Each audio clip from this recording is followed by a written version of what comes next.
Isang mapagpalang gabi po sa ating lahat, mga kapatid, kamag-anakan, kaibigan po namin. At patuloy po kaming nagpapasalamat una sa Diyos at sa inyo pong patuloy na pagsubaybay dito sa ating pong ginagawang pag-aaral sa ang balita ng mga katotohanan sa banal na kasulatan na ito po ay ating binabasa lamang. Tagabasa po kami dito sa pangangaral po ng ating mga kapatid, ang alagad na ating Panginoon sa banal na kasulatan ng mga propeta ay ating pong binabasa. At ito po yung ating pinag-aaralan. At ang ating pong paksa, gaya po na ating napag-aralan kagabi, yung pong part 1 ng ating pong pag-aaral tungkol sa kalagayan ng mga patay. Napapanahon na po kasi ito, kapatid na Biggie, di po ba nabanggit natin kagabi na malapit na yung araw ng mga patay. Ano po? Ito pong ating pag-aaral muli sa pagpapatuloy sa part 2 ay pasisimulan po natin ito sa pangaral po na ating kapatid na si John. Sa John 5, chapter 5, verse 28 to 29. Huwag ninyong ipanggilalas ito, sapagkat dumarating ang oras na ang lahat ng nangasalibingan ay makakarinig ng kanyang tinig. At magsisilabas ang mga nagsisigawa ng mabuti ay sa pagkabuhay na mag-uli sa buhay. At ang mga nagsigawa ng masama ay sa pagkabuhay na mag-uli sa paghatol. Yan po yung kalagayan ng mga patay. Sila po sa panahon na ito ay nasa libingan pa. Yan. Ito, nasa libingan pa po ang mga patay ngayon. Mabubuti at masasama, sila po ay natutulog pa, nasa libingan pa. Wala pa po doon sa langit na sinasabi na ibang pangaral, nasa langit na pagkamatay mo, nasa langit ka, diretso ka na sa langit. Ay hindi po yun ang sinasabi ng banal na kasulatan. Sabi ng ating napakinggan, nasa libingan pa ang mga patay. Nasa alabok, nasa libingan pa ang mga patay.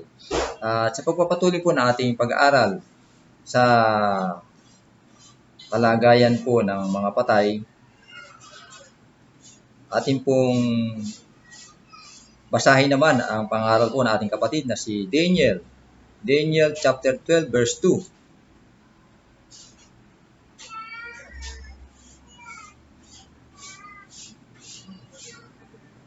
Daniel chapter 12 verse 2. Sabi po, at marami sa kanila na nangatutulog sa alabok ng lupa ay mga gigising. Ang iba'y sa walang hanggang buhay at ang iba'y sa kahihiyan at sa walang hanggang pagkapahamak. Yan po ang kalagayan ng mga patay, sabi dito. Nangatutulog pa sa alabok ng lupa. At yung panahon na pagdating ng ating Panginoon, sila'y magigising. Ang iba'y sa walang hanggang buhay at ang iba'y sa kahihiyan at sa walang hanggang pagkapahamak. Yan po ang patutunguhan. Dalawa po ang patutunguhan ng tao. Sa paggigising ng ating Panginoon ay sa walang hanggang buhay, yung sumamba sa tunay na Diyos na buhay, sumampalataya sa kanyang anak, sa ating Panginoon Jesus, ay magkakaroon ng walang hanggang buhay. At yung iba naman ay sa kahiyan, magkakaroon siya ng walang hanggang pagkapahamak. Sabi nasa natin sa pangalan ng ating kapatid na si Daniel. Yan po yung isa sa kalagayan ng mga patay na mangyayari. Sa pagpapatuloy po ng ating pag-aaral, at sabi dito, yun naman mangyayari sa mga namatay na matuwid pagdating ng ating Panginoon Jesucristo.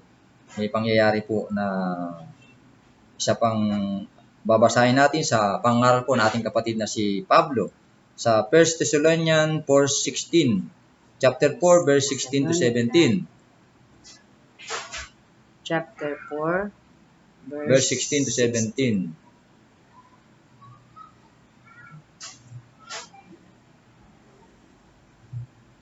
Sapagkat ang Panginoon din ang bababang mula sa langit, na may isang sigaw, may tinig ng arkanghel, at may pakakak ng Diyos. At ang nangamatay kay Kristo ay unang mga bubuhay na mag-uli. Kung magkagayon, tayong nangabubuhay na nangatitira ay aagawing kasama nila sa mga alapaap. upang salubungin ang Panginoon sa hangin. At sa ganito'y sa Panginoon tayo magpakailanman. Yan.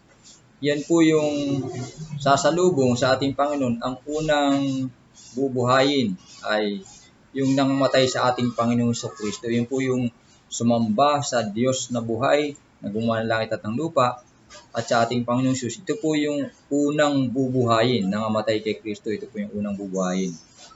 At yung aabutang buhay naman po ay isasama, agawin sa alapap upang salubungin ang ating Panginoon. At sabi dito, pangako natin Panginoon, at sa ganito, isa sa Panginoon tayo magpakailanman. Napakasarap imaginein, kapatid, ang mangyayari kung tayo po'y tunay na sasamba sa Diyos na gumawa ng langit at ng lupa, at sasampalataya sa kanyang anak bilang tagapagligtas na ating buhay sa ating Panginoong Jesus, ay makakasama po natin, makakapiling natin ang Panginoon magpakailanman. Kasi nga po, buhay na walang hanggan eh. Wala nang kamatayan.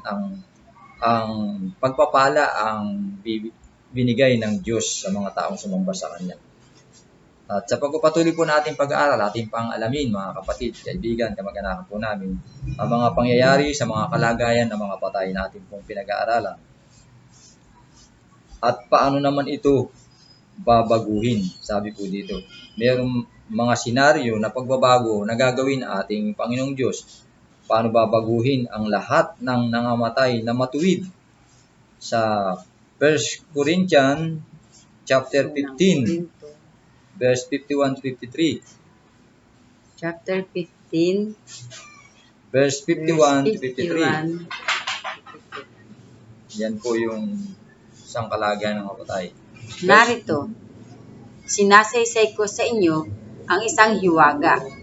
Hindi tayong lahat ay mga tutulog, ngunit tayong lahat ay babaguhin. Sa isang sandali, sa isang kisap mata, sa huling pagtunog ng pakakak, sapagkat tutunog ang pakakak at ang mga patay ay mga bubuhay na maguli na walang kasiraan, at tayo'y babaguhin. Sapagkat kinakailangan na itong may kasiraan ay magbihis ng walang kasiraan, at itong may kamatayan ay magbihis ng walang kamatayan. Yan po yung gagawin ng ating Panginoong Diyos. Babaguhin ang ating hitsura sa isang kisap mata. Sa isang pikit mata po natin ay babaguhin ng Diyos ang ating katawang ito. Papalitan ng walang kasiraan. Ito po at magbibihis na ng walang kamatayan. Yan po yung pagbabago ng ating Panginoong Diyos. Kaya kung ikaw man ay may isang hiwaga. Ito po isang hiwaga na kung tayo man ay may kapintasan sa pamumuhay natin dito sa lupa, pagdating ng ating Panginoon, babaguhin na po tayo. Hindi na wala nang pilay, wala nang pipi, wala nang bingi. Babaguhin na po ng ating Panginoon. Yan po yung napakagandang pangako ng Diyos sa pagbabago sa sasalubong sa ating Panginoong Hesus. Napakaganda ng ating pong pag-aaral sa mga bagay na kalagayan ng mga patay. Sabi dito sa pagpatuloy ng ating pong pag-aaral,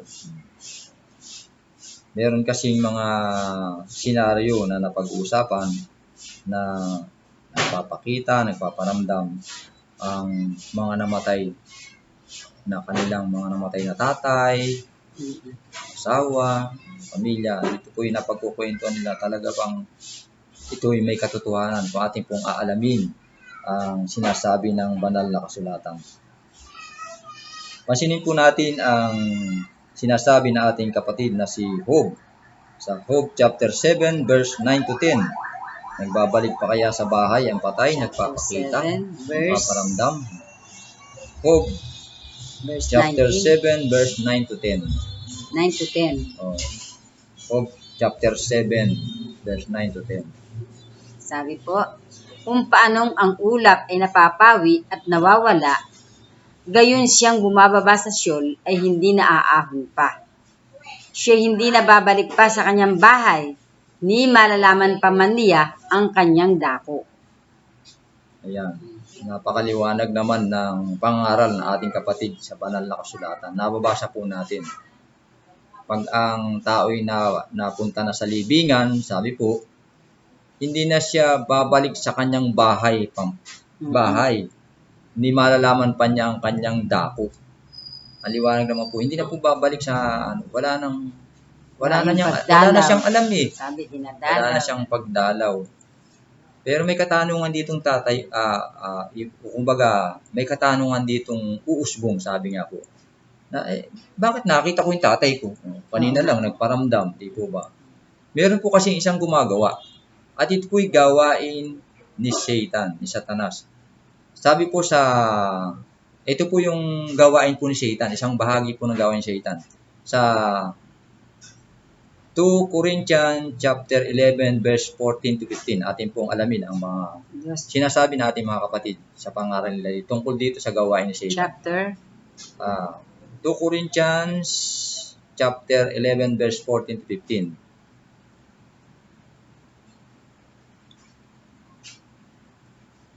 At hindi katakataka, sapagkat si Satanas man ay nagpapakunwaring anghel ng kaliwanagan.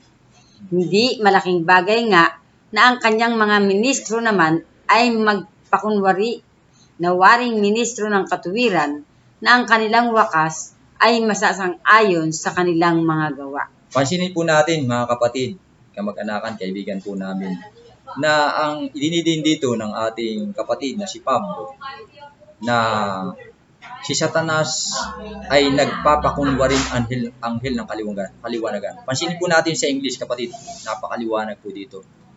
And no marvel, sabi dito. Hindi malaking bagay. Sabi dito, hindi katakataka. For Satan himself is transformed. Ayan po. Transformed.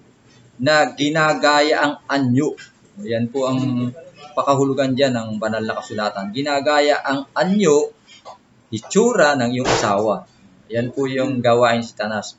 Para ang tao ng Diyos, ang mga tao ay matangay sa kasinungalingan. Di po ba? Malinlang. Malok. Yan po. Kasi, tatay ko yung nagpakita sa akin eh.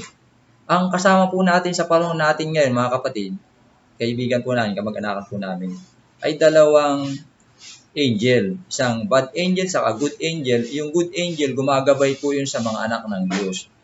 At yung bad angel ay tumutokso pa rin naman sa mga anak ng Diyos.